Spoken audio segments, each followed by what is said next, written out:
नमस्कार श्रोते हो। आत्मा की की में आप सबका हार्दिक स्वागत है। कितने लोगों को ये क्वेश्चन होता है कि मैं कौन हूँ, हु एम आई। ठीक है, क्योंकि मेरा हाथ कट गया तो भी मुझे मैं जिंदा हूँ। मैं अंधा हो गया तब भी मैं जिंदा हूँ। दांत गिर गए तब भी मैं जिंदा हूँ। बाल बाल हो गए तब भी मैं हूँ। तो मैं कौन हूँ? ना मैं शरीर हूँ, ना मैं शरीर का कौन सा अंग हूँ। तो मैं कौन हूँ?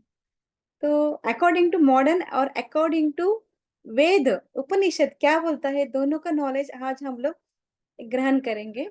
तो अकॉर्डिंग टू मॉडर्न क्या बोलता है कि मैं कौन हूँ, देखेंगे। मॉडर्न क्या बोलता है कि मैं जो हूँ एक फिजिकल बॉडी हूँ, ठीक है। मैं जो हूँ एक जो फिजिकल बॉडी हूँ जिसके अंदर हमारे हाथ पैर कान नाक आंख सभी ऑर्गन्स सभी सिस्टम्स आते हैं, ठीक है। ओके, उसी के साथ मैं इमोशनल बॉडी हूँ, ठीक है। धक धक करता है मेरा दिल, इसलिए इमोशनल बॉडी भी मेरे साथ है। इमोशंस सुख दुख सब कुछ मेरे साथ आते हैं। उसी के साथ मैं एक स्पिरिचुअल बॉडी हूँ। स्पिरिचुअली मैं ग्रोथ करता हूँ। स्पिरिचुअलिटी के अंदर मेरा बहुत आस्था है, विश्व आस्था आस्था यहाँ पे आती है, स्पिरिचुअल आत्मज्ञान, ठीक है। और मैं एक मेंटल बॉडी हूँ। नहीं, मेंटली खराब हो गए तो डिप्रेशन में जा सकते हैं। तो इस सभी से मिलके मैं एक बॉडी हूँ।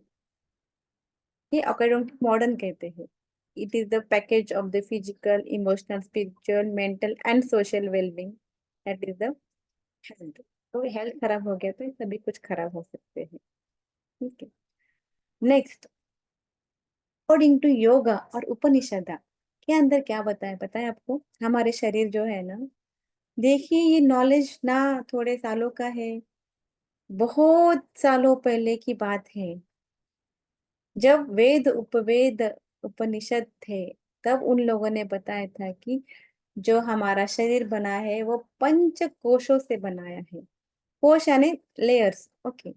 सबसे बाहर जो दिख रहा है वो अन्नमय कोश है, और जिसका नरिशमेंट हमारे खाने से होता है। जो फिजिकल अपीयरेंस दिख रहा है वो हम लोग प्रॉपर खाना खाए तो हमारा हेल्थ अच्छा रहता है, फिजिकल हेल्थ। अगर हम लोग प्रॉपरली न्यूट्रिशन इज फूड नहीं लिए तो हमारा फिजिकल हेल्थ खराब हो जाता है। और इसी खाने से हमारा शरीर का और मस्तिष्क का पोषण होता है। नेक्स्ट आता है प्राणमय कोश। प्राणमय कोश, ऊपर का लेयर निकाल दिए और अंदर चले गए। प्राणमय कोश, प्राणमय कोश जो है वो इथरिक बॉडी भी कहा सकता है उसको। इसके अंदर हमारे प्राण का संचार होता है। प्राण यानी क्या? तो कॉस्मिक एनर्जी सप्लाई होता है। जो 72,000 नाड़ियां बताई गई है, और 72,000 नाड़ियों में ही वो कॉस्मिक एनर्जी जो है वो फ्लो होती है। देखिए, हम लोग जब रात को सोते हैं ना, जो में जाते हैं, तब क्या होता है? लाइट स्लीप रहती है, रैंडम आई मूवमेंट जिसमें सपने दिखते हैं वो रहते हैं, फिर डीप स्लीप रहती है, फिर अवेकन स्टेज रहते हैं। तो स्टेजेस रहते हैं स्लीप के।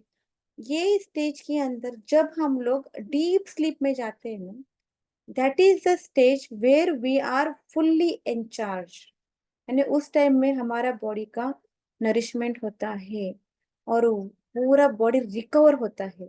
और उसी का एनर्जी से हम लोग सुबह एकदम फ्रेश रहते हैं। बाद में शाम होने तक हम लोग थक जाते हैं, क्योंकि वो एनर्जी कम होते जाता है। इसलिए जिसका डीप स्लीप ज्यादा है ना, उसका एनर्जी लेवल हाई रहता है। और ये जो है वही कॉस्मिक एनर्जी हमारे प्राणमय कोश यानी 72,000 नाड़ियों में जाते हैं, और हमारे चक्रस को भी इंचार्ज करते हैं। और अंदर जाएंगे, मनोमय कोश। सो मन से बना हुआ है, इसके अंदर मन है, इसके अंदर हमारा एस्ट्रल ट्रेवलिंग हो सकता है। यानी मन देखिए, कभी खुशी होता है, कभी दुख होता है, कभी अच्छा लगता है, कभी बुरा लगता है। आनंद ही आनंद है, तुरंत थोड़े देर में मूड ऑफ है। क्या है ये? क्योंकि अपना मन जो है ना बहुत चंचल है, और हमको डिप्रेशन एक और स्ट्रेस और एंजाइटी ये नाम तो हर एक को पता है अभी। क्यों? क्योंकि मन की अवस्था बहुत बिगड़ गई है। अभी हमारा फिजिकल बॉडी और इथरिक बॉडी को ही हम लोग ना समझ पाएंगे, क्योंकि हमारा मन ही वहां तक पहुंचने में साकार नहीं कर रहा है। यानी मन इतना चंचल है कि मेरे बातों की तरफ आपको ध्यान में लेके नहीं जा रहा है। मैं आपसे बातें कर रही हूँ, आपका ध्यान इधर पास्ट लाइफ में और फ्यूचर लाइफ में। होता है ना, बच्चों को भी होता है क्लास सुनते वक्त, पीछे की बात आगे की बात वो याद आती है, मगर प्रेजेंट में जिंदगी जीना भूल जा रहे हैं, क्योंकि मन चंचल है। उसी मन का लेयर है थर्ड लेयर, और उसी को अगर हम लोग कंट्रोल कर रहे हैं तो हमारा जिंदगी सफल होता है। उसके लिए हमको ब्रीदिंग प्रैक्टिस, योग मन चित्त, योग चित्त वृत्त निरोधा बोलते हैं ना, तो इसलिए चित्त को ये करना है तो हमको ध्यान करना है। उसके बाद आता है विज्ञान में कोश, यानी अंतर ज्ञान, सहज ज्ञान। इस कोश, इस लेयर में ना विजडम होता है, इंट्यूशन पावर बढ़ती है। यानी मैं शरीर नहीं हूँ, मैं आत्मा हूँ, ये नॉलेज विज्ञान में कोश में आता है। और अलग अलग जिंदगी, जैसे मैं बोलती हूँ, आपको पता ही है कि हम लोग अलग अलग मृत्यु होने के बाद अलग जिंदगी जीते हैं, फिर मृत्यु होते हैं, फिर नया जिंदगी लेते हैं। तो ये अलग अलग का ज्ञान, यानी अलग अलग हमारे लाइफ स्पैन का ज्ञान, जन्मों जन्मों का ज्ञान इस विज्ञान में कोश के अंदर रहता है। उसके बाद आता है आनंदमय कोश, जहाँ बस आनंद ही आनंद है।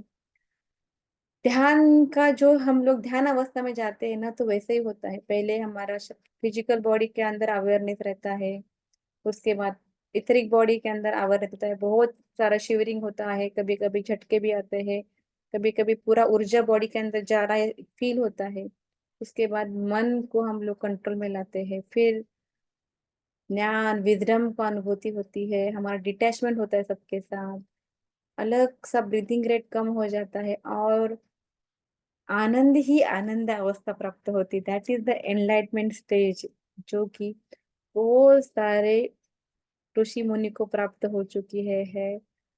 तो हम लोग भी उसी की तरफ जाएंगे तो हमारा यात्रा, ये आत्मा की यात्रा एक सफल हो जाएगी।